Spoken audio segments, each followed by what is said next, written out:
Hi everyone, welcome back to the channel. I got something a little bit different for you today, yet all the same because that's just kind of how it is sometimes.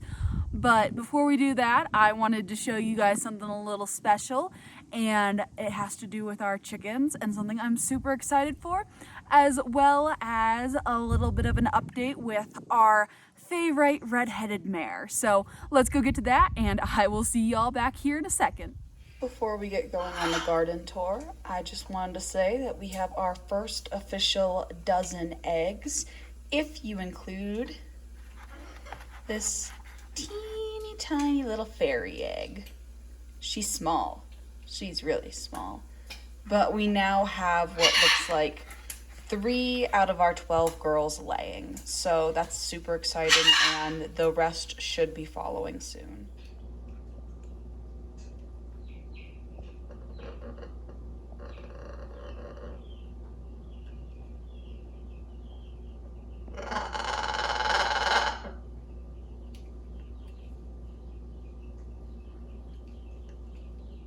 Is that a good apple, old man? Is that a good apple, old man? Is Mushu enjoying his apple? Oh, it's a yummy apple for the old man. And a jealous girl. Is you a jealous girl? You just had one. You just had one. You need your mane brushed. You're getting windswept. Miss Dallas getting a nice groom before I throw on the saddle and go for a ride. Yesterday I got a new toy at the tack store. Okay, I'll scratch your butt while I talk. Got a new toy at the tack store, and that I finally got a bridle that's gonna fit Miss Dallas here.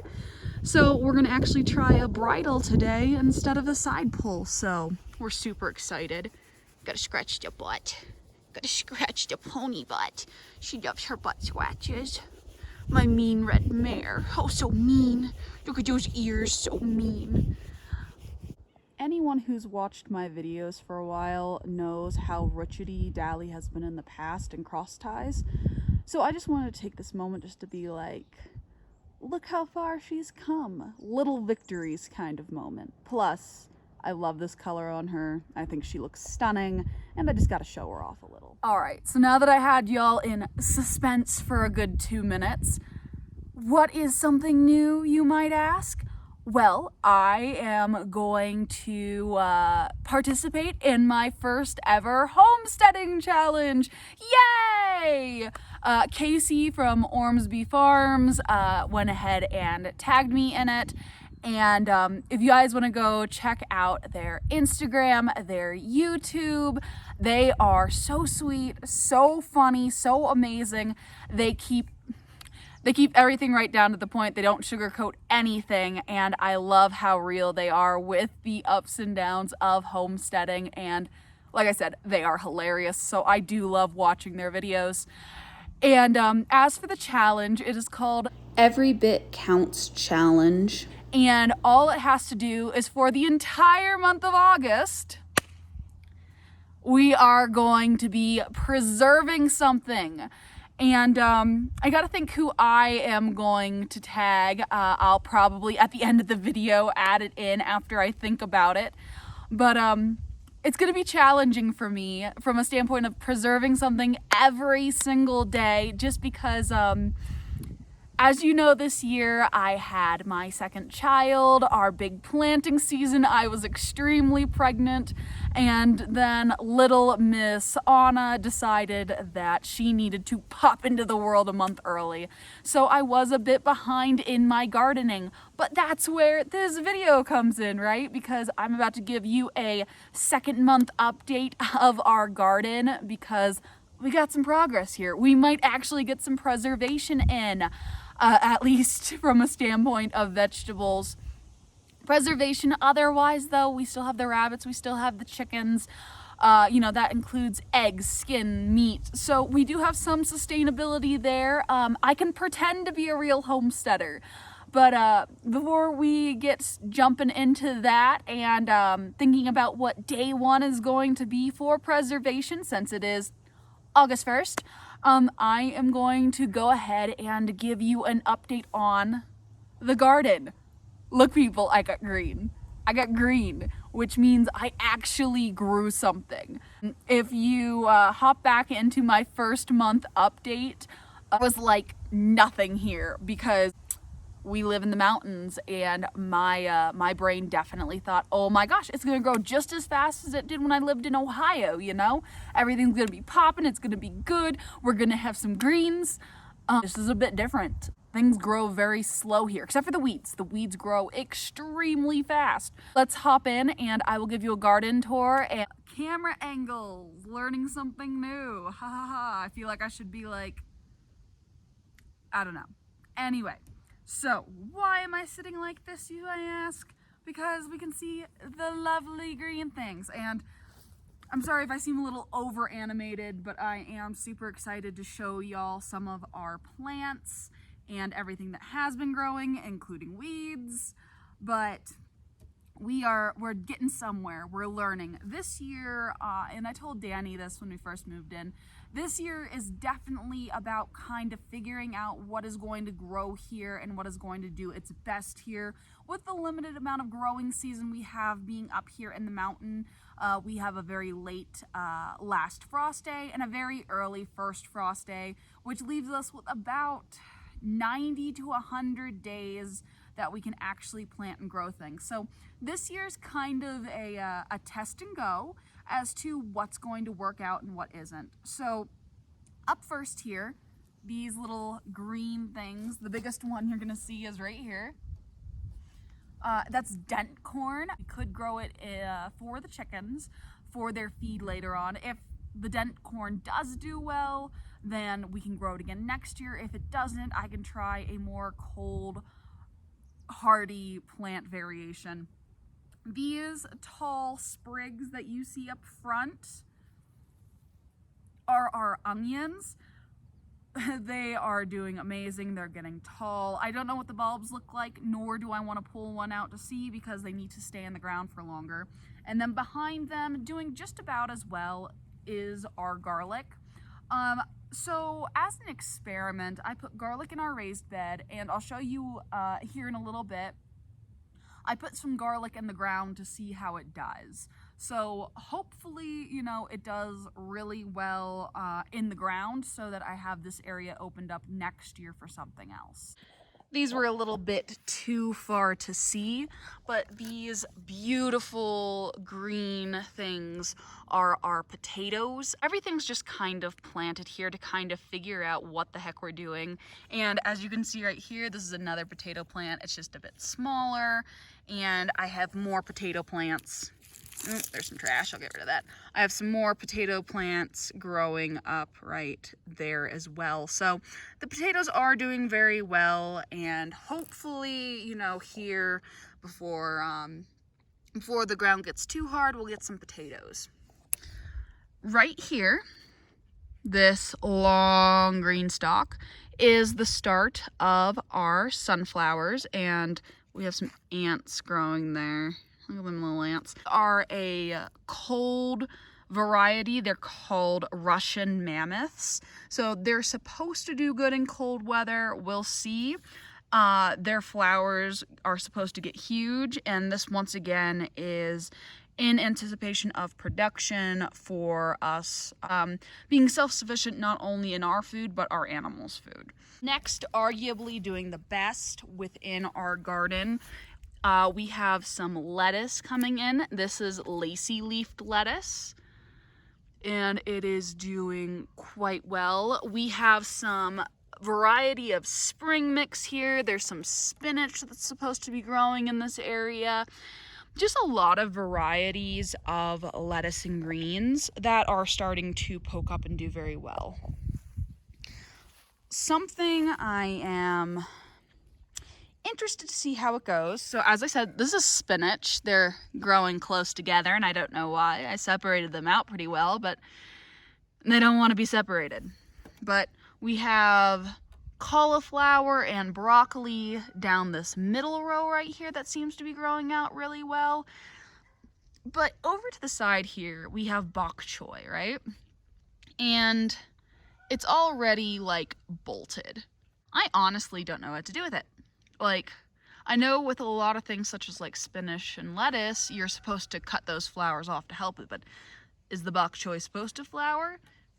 Who knows? I need to figure that out. But the little flowers are pretty.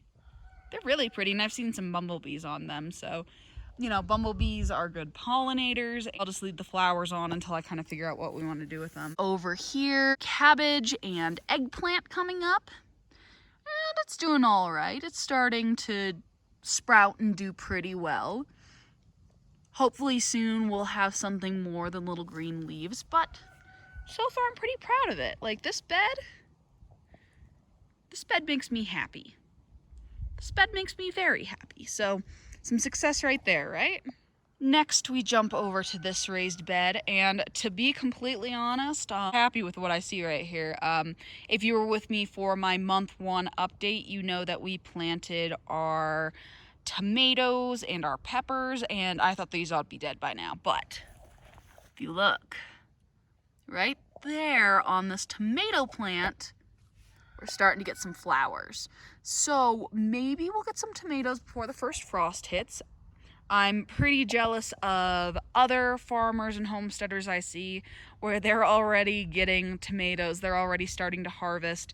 And up in the mountain here, we have this plant, this lovely plant. And don't get me wrong, I have some that aren't doing quite as well and are probably doomed to die, but it's better than earlier last month when I honestly thought I would have nothing in this bed. Those little green things coming up are a variation. We have cilantro, we have catnip, we have basil coming up, rosemary.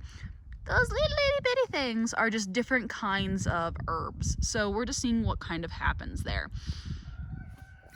Right here I have some bush beans, and I have other bush beans. This is once again a little experiment to see if my beans do better in raised beds or if they are going to do better in the ground. Again, these are bush beans, so they don't need a trellis to climb. Just kind of playing with them. Over here in this mostly weeded area, I got some prickly things I got to get out, but I'm not going to pull them with my hands. I don't know if anyone's ever dealt with these things before, but they are a menace to society. They're pokey. Those are what's mostly in here weed-wise, but here in the next day or so, all of these weeds in here are going to be gone, and I'm going to plant my winter variety of things. So like my turnips, my radishes, my leeks, I have some squash going in, right? Will be planted in this barren area. All right, I hear you now. Maddie, why the heck is there a random pepper plant in the ground when you are growing pepper plants in your raised bed, and these guys aren't going to have time to flower or produce fruit? Well, kind viewers, that is because I was curious. Peppers didn't do well in the raised beds, right? So I thought, maybe, I just want to see, are they going to do better just growing out of the ground? That way for next year I can just put them directly in the ground. And maybe, just maybe, the mountain air will surprise you and you'll grow peppers within the time frame before the frost gets here. You have a full 2 months. You can do it. Probably not, just to be honest, but I did want to see what they would do growing wise because I grew them inside this year, and when they transplanted out, they died. Unlike the tomatoes, which are doing a little better, the peppers died. Right here I have one of my squash varieties, and my mom planted this with me while she was out, and it's doing really good and starting to sprout. An idea for you of when this started to sprout up. My mom was here over a month ago. Yeah, and this is all the further it has gotten. It is what it is. This is a time for learning, but this is really all we have gotten. So it's kind of disappointing, but we'll see where it is here in the next month or so. Next right here was a request from Sydney, and I couldn't tell her no, even though I knew that these weren't going to do the best up here. I'm hoping they do so I can surprise her. And even if I get one little thing off of this plant, it is a baby watermelon plant. I just one watermelon to make my eldest child happy, and I will consider this garden a success this year. But it's tiny. Look how cute it is. Yeah, this is definitely different from when I first started gardening from my hometown. As I explained earlier, these are my experimentation plants. They're garlic. They're garlic in the ground, just to see how they do, right? And you know, it's doing really well, but you know what also is doing well? My winter squash. I hear it now, right? This garden is a disaster. You're not gonna get anything from it. I mean, maybe not this year. Like I said, completely unprepared, very pregnant, but this garden is a success in a lot of ways, and that is because, ladies and gentlemen, I have done the impossible, right? I killed what would be the equivalent of 100 strawberry plants. They never sprouted, and I suck at this, but in this garden, I have at least one very, very small success, and that is that I have one strawberry plant sprouting. I planted 4 rows of them. I planted 4 rows of strawberries and I got 1 plant. So I'm going to show you that right now, and that small little thing in my mind is the biggest success because, you know, it is something that, you know, I worked hard on, and it is the teeniest, tiniest little sprout, but it's a start. And that's all you need in life, is just the start of a good thing to just snowball into something greater. So this is it. This tiny, itty bitty little leaf set. So if you look at it compared to my fingers, this tiny little leaf set are little strawberry sprouties. So that is the biggest success in my mind of this garden. If this is the only strawberry plant I'm going to get to come up, well then we're gonna have runners out the wazoo down the line to get more strawberry plants. So it's the start of something. Don't know what, but it's the start of something, and I am super excited for it. Hey everybody, sorry we had a crying baby, so we had to cut the garden tour a little off, but thank you so much for watching up to this point. Make sure you comment, like, and subscribe.